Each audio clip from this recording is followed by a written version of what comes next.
Hi friend, मैं विवेक सिंह राजपूत आप सभी का स्वागत अभिनंदन करता हूं अपने VSR अड्डा पे। तो दोस्तों, आज हम बिहार SSC का सेट नंबर 10 लेकर आए हैं। कौन सा लेकर आया हूं? ये आपका सेट नंबर 10 है। कल आपका सेट नंबर 9 हो चुका था ऑलरेडी। तो वैसे बच्चे जो अभी तक एक भी सेट नहीं देखे हैं, आपसे मेरा रिक्वेस्ट है आप जाएं VSR अड्डा के चैनल पे, आपको वहां पे एक एक सेट वहां पे मिल जाएगा। तो चलिए, आपका ज्यादा समय ना लेते हुए आज का हम पहला सवाल लेते हैं कि पहली बार परिसीमन आयोग का गठन कब किया गया था?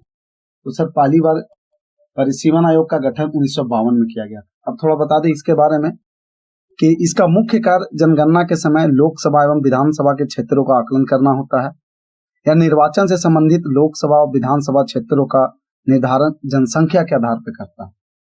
आपका परिसीमन आयोग का यही काम था। ठीक है, चलिए नेक्स्ट है, एक निर्वाचित संविधान द्वारा भारत के संविधान का निर्माण करने का प्रस्ताव सर्वप्रथम किया गया था।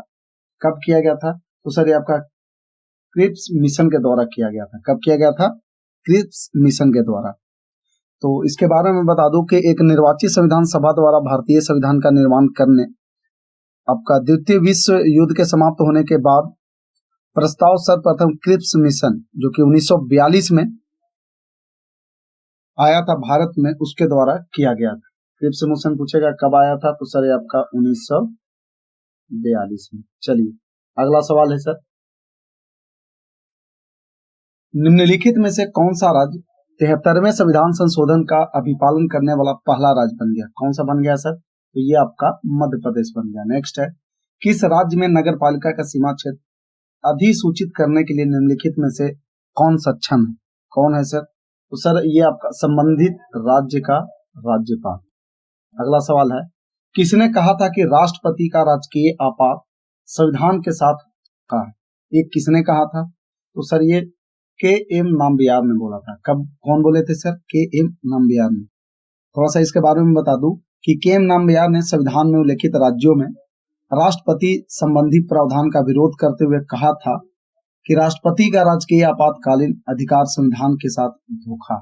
ठीक है, चलिए नेक्स्ट है, एक ही व्यक्ति को 2 या 2 से अधिक राज्यों का राज्यपाल बनाने संबंधी प्रावधान किस संविधान संशोधन के द्वारा किया गया? मतलब कहने का मतलब कि एक ही व्यक्ति है जो कि 2 या 2 से अधिक राज्य का राज्यपाल रह सकता है।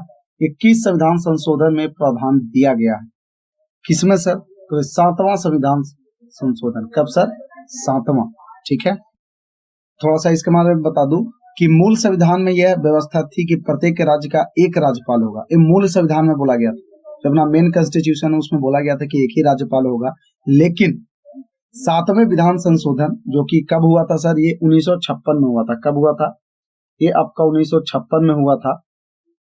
1956 में प्रावधान किया गया कि एक राज्यपाल को 2 या 2 से अधिक राज्यों के राज्यपाल हो सकते हैं। ठीक है, चलिए अगला देखते हैं सर, केंद्रीय सतर्कता आयोग का गठन किस समिति के अनुशंसा पर किया गया? किसके अनुशंसा पे सर? तो संथानम समिति के अनुशंसा पे। चलिए अगला सवाल देखते हैं, भारतीय संविधान के निम्न में से किस अनुच्छेद में अंतरराज्यीय परिषद के गठन का प्रावधान है? किसमें है सर? तो अनुच्छेद 263 में। किसमें है सर? अनुच्छेद 263 में। अगला है, शिल्प वेद विनम्र में शिल्प किसके उपवेद है सर? तो ये आपका अथर्ववेद का उपवेद है। किसका है सर? ये अथर्ववेद का। अगला है, निम्नलिखित में से कौन सा युग सही सुमेलित नहीं है? पूछ रहा नहीं है। तो सबसे पहले तो आप देख लोगे कि कौन सा है। तो सर चौहान वंश का वासुदेव बिल्कुल है सर। परवान वंश का उपेंद्र है। और जो सोलंकी वंश का देख रहे हैं सर, सोलंकी वंश की स्थापना मूल राज ने की थी। किसने की थी सर? ये मूल राज ने। गलत है, यहाँ पे आप मूल राज कर लेना, मूल राज ने करी थी। तो राइट आंसर आपका कौन सा हो जाएगा? C number. बाकी सब सही है। ठीक है, तो सोलंकी वंश का स्थापना किसने किया था सर? मूल राज ने किया था। थोड़ा इसके बारे में बता दूं कि सोलंकी वंश की स्थापना मूल राज ने की थी। मूल राज ने 942-955 ईस्वी तक शासन किया। इन्होंने अपनी राजधानी अनहिलवाड़ा को बनाया था। अन्य सभी सही सुमेलित है। ठीक है, चलिए, शेरशाह ने किस युद्ध में विजय के बाद शेरशाह की उपाधि धारण करी थी? किसमें? तो सर चौसा का युद्ध। किसके किसके बीच हुआ था? तो शेरशाह ने 26 जून 1539 को चौसा, जो कि बक्सर में है, बक्सर के युद्ध में हुमायूं को पराजित किया। तथा चौसा के युद्ध में विजयी होने के बाद शेर शाह की उपाधि के साथ सिंहासन पर विराजमान हुआ। ठीक, किसको हराकर? तो सर हुमायूं को हराकर। चलिए अगला सवाल है, उत्तराधिकार के युद्ध में औरंगजेब ने दारा शिकोह को किस युद्ध में अंतिम रूप से पराजित कर दिल्ली में अपना राज्याभिषेक कराया था? तो सर ये देवराय का युद्ध। ठीक है। तुगलक काल में बिहार की राजधानी कहाँ थी? तुगलक काल में, तो सर तुगलक काल में बिहार की राजधानी कहाँ थी सर? तो बिहार शरीफ थी। कहाँ पे थी सर? बिहार शरीफ थी। अगला देखते हैं, बिहार में चंपारण कृषि कानून किस वर्ष पारित हुआ था? तो सर 1918 में पारित हुआ था। ठीक है। चलिए अगला है, सूची 1 को सूची 2 से मिलाइए, सही उत्तर चुनिए। तो लखनऊ दिया है कि विद्रोह का केंद्र और उसके नेतृत्व करता, मतलब कि ये जहां जहां विद्रोह हुआ था वहां कौन कौन नेतृत्व कर रहे थे? तो लखनऊ में कौन कर रहे थे सर? तो बेगम हजरत महल, कानपुर में नाना साहब, झांसी में रानी लक्ष्मीबाई और इलाहाबाद में लियाकत अली। तो सर राइट आंसर आपका कौन सा हो जाएगा? ए नंबर। चलिए अगला सवाल है, जून 1945 में आयोजित शिमला सम्मेलन में कांग्रेस प्रतिनिधि मंडल का नेतृत्व किसने किया था? तो सर ये मौलाना अब्दुल कलाम आजाद ने किया था। नेक्स्ट है, राजा राम मोहन राय द्वारा स्थापित प्रथम संस्था निम्नलिखित में से कौन सी थी? प्रथम संस्था, तो सर ये आत्मीय सभा थी। कौन सी थी सर? आत्मीय सभा थी। वे कब स्थापित किया गया था सर? तो ये 1814 में किया गया था। ठीक है। और ब्रह्म समाज कब किया गया था सर? तो 1828 में किया गया था। ठीक है। कोलकाता यूनिटेरियन कमेटी ये आपका 1821 में किया गया था। और तत्वबोधनी जो था ये आपका देवेंद्रनाथ टैगोर ने करी थी। ठीक है। ये 1839 में था। ठीक है। चलिए नेक्स्ट है, किस गवर्नर जनरल ने 1839 में कलकत्ता से शेरशाह सूरी मार्ग का नाम बदलकर ग्रांड ट्रंक रोड, जिसको कि जीटी रोड कर दिया एवं इस मार्ग का पुनर्निर्माण करवाया? किसने था सर? तो लॉर्ड ऑकलैंड ने करवाया। नेक्स्ट है, नेहरू रिपोर्ट तैयार करने वाली कमेटी के सदस्यों में निम्नलिखित में से कौन शामिल नहीं था? कौन शामिल नहीं था सर? इसमें से एनी बेसेल शामिल नहीं थे। अगला है, साइमन कमीशन द्वारा किस वर्ष अपनी रिपोर्ट प्रस्तुत की गई थी? साइमन कमीशन के द्वारा किस वर्ष करी गई थी? तो सर 1930 में करी गई थी। ठीक है। इसके बारे में बता दूं कि भारत सरकार अधिनियम 1919 में हुई प्रगति की समीक्षा के लिए ब्रिटिश सरकार द्वारा सर जॉन साइमन की अध्यक्षता में 7 सदस्यीय आयोग का गठन किया गया था। कितना सदस्य का सर? तो 7 सदस्यीय का गठन किया गया था। इस समिति ने 1928 में भारत की यात्रा की एवं 30 जून 1930 को इस संबंध में अपनी रिपोर्ट प्रस्तुत करी थी। ठीक है। चलिए अगला सवाल है, सलीम अली राष्ट्रीय उद्यान स्थित है कहाँ पे है सर? तो ये आपका जम्मू कश्मीर में। कहाँ पे है? जम्मू कश्मीर में। नेक्स्ट है, प्रधान यामयोतर नहीं गुजरती है, किससे नहीं गुजरती है? तो सर आपका नाइजर से नहीं गुजरती है। अगला सवाल, चलिए आपके सामने आ गया सीएमसी क्लासेस का नया बैच, आपका अभी जो मैथ का नया बैच 5 माह से चल रहा है, आपके चंदन सर इसका पढ़ा रहे हैं। तो वैसे बच्चे मैं बता दूं कि ये ऑनलाइन प्लस ऑफलाइन ये दोनों बैच है। ठीक है। Online plus offline. वैसे बच्चे जो ऑफलाइन पढ़ना चाहते हैं, रूबरू पढ़ना चाहते हैं, वो अपना VS अड्डा में आए, वहाँ पे ऑफलाइन क्लासेस चलता है। आप आके चंदन सर से आप डायरेक्ट मैथ पढ़ सकते हैं। और ऑनलाइन डेली शाम को लाइव चलता है, आप लाइव भी देख सकते हैं। ठीक है। तो वैसे बच्चे जो जुड़ना चाहते हैं, आपका टाइमिंग दिया हुआ है। एक बैच जो है आपका वो 10:15 से 11:15 चलता है। फिर दूसरा बैच आपका 12:15 से 1:15 तक चलता है दोपहर को। अब वो पता बता दूं कि VS अड्डा कैंपस नियर FCI गोदाम मानपुर गया में चलता है। तो वैसे बच्चे जो चाहते हैं कि अपना तैयारी को मजबूत करें और एक सीट कंफर्म करें, तो वो हमारे VS अड्डा में ऑफलाइन क्लास भी ज्वाइन कर सकते हैं। अगर ऑनलाइन करना चाहते हैं तो ऑनलाइन भी आप कोर्स को क्या कर सकते हैं सर? बाई कर सकते हैं। ज्यादा नहीं, मात्र 49 रुपीज का एक कोर्स है सर, फाउंडेशन कोर्स, बस मात्र 49। ठीक है। चलिए अगला सवाल लेते हैं, पृथ्वी पर मूलतः एक ही विशाल भूखंड था जिसे कहते हैं, क्या कहते हैं सर? इसको पैंजिया बोलते हैं। क्या बोलते हैं इसको? पैंजिया। नेक्स्ट है, निम्नलिखित में से किसे पर्वतों का सागर कहा जाता है? किसको कहा जाता है सर? तो ब्रिटिश कोलंबिया को पर्वतों का सागर कहा जाता है। अब बोला सही सुमेलित नहीं है, पहले देखते थे माउंट रेनर का, यूएस से है बिल्कुल। माउंट एटना इटली में है, बिल्कुल सही है सर। और का माउंट पेरिकुटिन, ये आपका गलत है सर, ये आपका मैक्सिको में है। कहाँ पे है सर? ये आपका मैक्सिको में है, ठीक है। और माउंट एपो, ठीक है सर, यानी जो राइट जो सही सुमेलित नहीं है वो सी नंबर है। माउंट पेरिकुटिन कहाँ पे है सर? तो ये आपका मैक्सिको में। चलिए अगला सवाल देखते हैं। आपके सामने अगला सवाल आ गया है सर कि निम्नलिखित देशों में से कौन सा स्थल, पूछ रहा है कि निम्नलिखित देशों में से कौन सा स्थल अवरुद्ध देश नहीं है? कौन सा है सर? तो आपका ईरान है। चलिए आपका देश और राजधानी का पूछ रहा है, सही सुमेलित है उसको देखिए। तो सर ऑस्ट्रेलिया का राजधानी कहाँ है सर? तो कैनबरा है। ताजिकिस्तान का कहाँ है सर? तो इसका दुसाबे है। तंजानिया का कहाँ पे सर? तो डोडोमा है। और वेनेजुएला का कहाँ पे सर? काराकस है। तो आपका जो राइट आंसर हो जाएगा सर क्या हो जाएगा?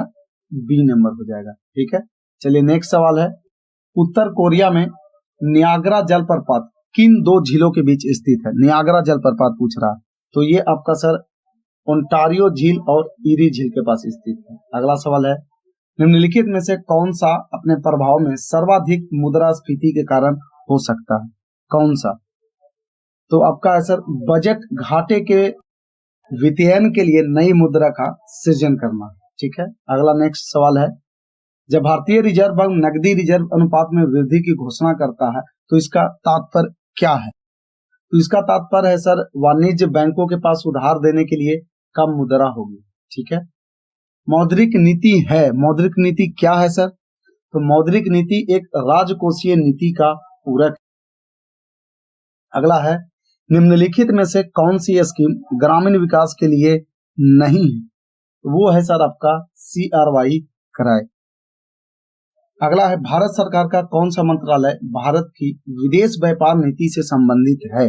कौन सा मंत्रालय है सर? तो आपका वाणिज्य एवं उद्योग मंत्रालय है। अगला है, नेक्स्ट सवाल है sir, world economic outlook index कौन प्रकाशित करता है? कौन प्रकाशित करता है सर? तो ये आपका IMF कौन करता है सर? IMF, ठीक है, इंटरनेशनल मॉनेटरी फंड करता है, ठीक है। नेक्स्ट है, भारत जेंडर बजटिंग कब शुरू किया गया था? तो ये आपका केंद्रीय बजट 2005-06 में शुरू किया गया था। अगला है, किस राज्य सरकार द्वारा गीता कार्मिक बीमा योजना शुरुआत की गई है? गीता कार्मिक बीमा योजना, तो ये आपका तेलंगाना के द्वारा शुरू करी गई है। किसके द्वारा करी गई है सर? तो तेलंगाना के द्वारा। चलिए अगला सवाल देखते हैं, विश्व आर्थिक स्वतंत्रता सूचकांक 2023 में भारत का स्थान कौन सा है? तो आपका भारत का स्थान 131 है। नेक्स्ट है, राष्ट्रीय पिछड़ा वर्ग आयोग के अध्यक्ष कौन है? कौन है सर? तो इसके हैं हंसराज गंगाराम अहीर। अगला है, राष्ट्रीय डॉल्फिन दिवस कब मनाया जाता है? राष्ट्रीय डॉल्फिन दिवस कब मनाया जाता है? तो सर हर साल 5 अक्टूबर को राष्ट्रीय डॉल्फिन दिवस मनाया जाता है। नेक्स्ट है, हाल ही में किस चक्रवात तूफान ने म्यांमार बांग्लादेश के तट पर कहर बरपाया है? कौन सा बरपाया था सर? तो ये था आपका मोचा। कौन था सर? मोचा। तो इसके बारे में मैं बता दूं कि मोचा तूफान मई 2023 में म्यांमार बांग्लादेश के तट पर कहर बरपाया था। इस तूफान का नामकरण यमन देश द्वारा किया गया है। जून 2023 में बीजरपाई तूफान ने गुजरात राजस्थान पर कहर बरपाया था। अगला सवाल है कि वन स्थिति रिपोर्ट 2021 के अनुसार वृक्षावरण का प्रतिशत कितना है? वृक्षावरण का प्रतिशत कितना है सर? तो 2.91% है। नेक्स्ट है, हाल ही में पद्म विभूषण सम्मान से सम्मानित S.M. कृष्णा का संबंध किस क्षेत्र से है? जो पद्म विभूषण से सम्मानित हुए इनका है सर लोक कार्य से। किस चीज से है सर? लोक कार्य से। अगला है, दीप ग्रेस इक्का का संबंध किस खेल से है? किस खेल से है सर? तो इनका सर संबंध हॉकी से है। अगला है, द एलिफैंट वीपर्स डॉक्यूमेंट्री में निदेशक निम्न में से कौन है? इसका डायरेक्टर कौन है सर? तो इसके डायरेक्टर है कार्तिकी गोंजाल्सी। अगला है, SCO शिखर सम्मेलन 2023 का आयोजन कहाँ किया गया है? SCO शिखर सम्मेलन का, तो सर इसका भारत में किया गया था। कहाँ पे किया गया सर? भारत में। मैं बता दूं कि ये 23वां शिखर एससीओ शिखर सम्मेलन का आयोजन उज्बेकिस्तान में किया गया था। एससीओ की स्थापना 2001 में हुई थी। इसमें कुल 9 सदस्य देश हैं। कितने हैं सर? 9 सदस्य देश हैं। ठीक है, इसकी स्थापना कब की गई थी? तो 2001 में। स्थापना कब हुई इसकी सर? इसकी स्थापना 2001 में है। और प्रेजेंट में इसके कितने कुल सदस्य हैं सर? तो कुल 9 सदस्य हैं। चलिए अगला सवाल देखते हैं। किस बैंक द्वारा प्रोजेक्ट कुबेर लॉन्च किया गया? किसके द्वारा लॉन्च किया गया है? तो ये आपका सर एसबीआई के द्वारा किया गया। नेक्स्ट है, भारत का ऑटो बाजार निर्माण के क्षेत्र में विश्व का कौन सा स्थान है? भारत का ऑटो बाजार निर्माण में विश्व का कौन सा स्थान है सर? तो ये आपका तीसरा स्थान है। नेक्स्ट है, ईरान पाकिस्तान गैस पाइपलाइन को निम्न में से किस नाम से जाना जाता है? किस नाम से जाना जाता है सर? तो ये आपका शांति पाइपलाइन से जाना जाता है। किससे जाना जाता है? ये शांति पाइपलाइन से। अगला है, पेगासस स्पाईवेयर को किस देश द्वारा विकसित किया गया? पेगासस स्पाईवेयर को किस देश के द्वारा विकसित किया गया है? तो ये आपका इजराइल के द्वारा किया गया। किसके द्वारा? इजराइल के द्वारा। नेक्स्ट है, निम्न में से कौन सत्य फल का उदाहरण नहीं है? सत्य फल का उदाहरण नहीं है, तो इनमें से सेव को सत्य फल का उदाहरण नहीं माना गया। क्यों सर? जो देख लो, असत्य फल के अंडाशय से ना प्राप्त होकर फूल या उत्तक के अन्य भाग से प्राप्त होता है। असत्य फल क्या होता है सर? तो सर ये अंडाशय से ना प्राप्त होकर फूल या उत्तक के अन्य भाग से प्राप्त होता है। अंजीर, सेब, अनानास आदि असत्य फल के उदाहरण। चलिए अगला है, जैसे जैसे हम आवर्त पीरियड में आगे बढ़ते हैं तत्वों की वैलेंसी क्या होता है सर? जैसे जैसे हम पीरियड में आगे बढ़ते जाते हैं तो वैलेंसी इसका क्या होता है सर? तो प्रारंभ से बढ़ता है फिर घटता है। नेक्स्ट है, कार्बन 12 परमाणु में होता है। कार्बन 12 परमाणु में होता है, क्या होता है सर? तो इसमें 6 इलेक्ट्रॉन, 6 प्रोटॉन, 6 न्यूट्रॉन है। क्यों? क्योंकि कार्बन का कितना एटॉमिक नंबर? 6 है सर। तो इसमें 6 इलेक्ट्रॉन, 6 प्रोटॉन और 6 न्यूट्रॉन होगा। अगला है, डंक वाले स्थान पर किसके प्रयोग से आराम मिलता है? जहां पे अगर कोई चींटी वगैरह डंक मारती है तो किससे आराम मिलता है सर? तो ये आपका बेकिंग सोडा से आराम मिलता है। किससे आराम मिलता है सर? ये बेकिंग सोडा। तो मधुमक्खी का डंक एक एसिड छोड़ता है जो दर्द और जलन का कारण बनता है। डंक वाली जगह पर बेकिंग सोडा के प्रयोग से आराम मिलता है। चलिए अगला देखते हैं सवाल। किसी भी उदासीन न्यूट्रल विलयन को पीएच मान होता है। तो आपको पता है कि न्यूट्रल का वैल्यू क्या होता है सर? 7 होता है। यही आपका साल्ट का भी पीएच वैल्यू है। बोले तो नमक का भी पीएच वैल्यू कितना होता है सर? 7 ही होता है। ठीक है, चलिए अगला सवाल देखते हैं कि सूर्य की ओर सूर्यमुखी की गति का कारण है। सूर्य की ओर सूर्यमुखी की गति का कारण है, क्या है सर? तो ये आपका फोटोट्रोपिज्म। ठीक है, अगला है, वृद्धि हार्मोन किसके द्वारा स्रावित होता है? वृद्धि हार्मोन किसके द्वारा होता है सर? तो ये आपका पीयूष ग्रंथि के द्वारा होता है। किसके द्वारा होता है सर? आपका पीयूष ग्रंथि के द्वारा। अगला सवाल है, निम्न में से पौधे का वृद्धि रोधी हार्मोन है, पौधे का कौन सा है सर? तो ये आपका एब्सिसिक अम्ल के वजह से होता है। ठीक है, चलो हाइपरमेट्रोपिया के मामले में सुधार के लिए किस लेंस का उपयोग किया जाता है? हाइपरमेट्रोपिया के लिए तो सर ये आपका उत्तल लेंस का प्रयोग होता है। अगला है, वास्तविक और उल्टे प्रतिबिंब के लिए दर्पण का आवर्धन होता है, क्या होता है सर? तो ये आपका ऋणात्मक होता है। क्या होता है? ऋणात्मक होता है। अगला है, धात्विक चालक में विद्युत द्वारा धारा का प्रवाह होता है। धात्विक चालक में विद्युत द्वारा धारा का प्रवाह होता है, क्या होता है सर? तो ये आपका केवल इलेक्ट्रॉनों के कारण। ठीक है, चलिए नेक्स्ट है, टांका सोल्डर किस अवयवों का मिश्रित है? जो सोल्डिंग जो हम करते हैं किसका है सर? तो टीन प्लस लीड का मिश्रण। किसका है सर? तो टांका एक मिश्र धातु है जिसमें संगठन तत्व में टीन 67%, टीन कितना होता है सर? 67%, और लीड कितना होता है? तो ये आपका 33% होता है। ठीक है, चलिए नेक्स्ट है, निम्न में से कौन सा अग्र मस्तिष्क का हिस्सा नहीं है? अग्र मस्तिष्क, तो ये आपका मेडुला है सर। कौन सा है सर? आपका मेडुला है। नेक्स्ट, निम्नलिखित में से कौन सबसे अधिक अंतःस्रावी ग्रंथि है? कौन सा है सर? तो ये आपका थायराइड ग्रंथि है। अगला, शहद का प्रमुख घटक है, कौन सा है सर? तो आपका फ्रक्टोज है। नेक्स्ट है, मांसपेशियों के निर्माण और वृद्धि तथा एंटीबॉडी बनाने के लिए इनमें से कौन अधिक आवश्यक है? कौन अधिक आवश्यक है? तो आपका प्रोटीन है। नेक्स्ट है, मलेरिया रोग से शरीर का कौन सा अंग प्रभावित होता है? कौन सा अंग प्रभावित होता है सर मलेरिया से? तो ये आपका है प्लीहा। अगला है जीव और उसके संघ का मिलान करें, तो मिलान कर लेते हैं सर। चलिए तो आपका मिलान करते हैं, तो तारा मछली का कौन सा हो जाएगा सर, आपका संघ एकाइमोटेडा। पाइला का क्या हो जाएगा सर, संघ मोलस्को। ओनेरिस का संघ एलिनिडो। चलिए यानी राइट आंसर क्या हो जाएगा सर, ए नंबर।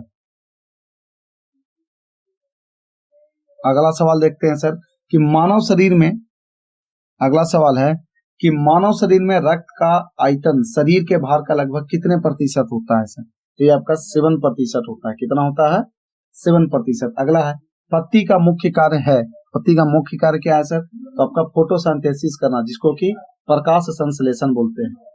अगला है एक बिंदु पर चुंबकीय क्षेत्र की उपस्थिति का पता लगाया जाता है, किसके द्वारा सर, तो आपका एक कंपास सुई के द्वारा। नेक्स्ट, निम्नलिखित में से किस तंतु के अणुओं में प्रोटीन इकाइयां होती है, किस में होती है सर, तो ये आपका रेशम में होती है। नेक्स्ट है मौसम की रिपोर्ट किस थर्मामीटर का उपयोग करके बनाई जाती है, किसका सर, तो ये आपका अधिकतम और न्यूनतम की वजह से।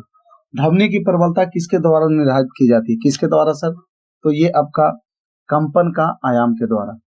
कोशिका में उपस्थित जेली जैसा पदार्थ कहलाता है, क्या कहलाता है सर, तो ये साइटोप्लाज्म कहलाता है। क्या कहलाता है, साइटोप्लाज्म। नेक्स्ट है और आखिरी सवाल है कि अल्फा किरणों के संबंध में निम्नलिखित में से कौन सा कथन सत्य है, कौन सा है सर, तो आपका अल्फा किरणें फोटोग्राफिक प्लेट को काला कर देती है, बिल्कुल सही है। अल्फा किरणें विद्युत क्षेत्र में ऋण आवेशित प्लेट की ओर विक्षेपित हो जाती है, बिल्कुल सही है। अल्फा किरणें प्रतिदीप्ति उत्पन्न करती नहीं, तो राइट आंसर आपका क्या हो जाएगा सर, डी।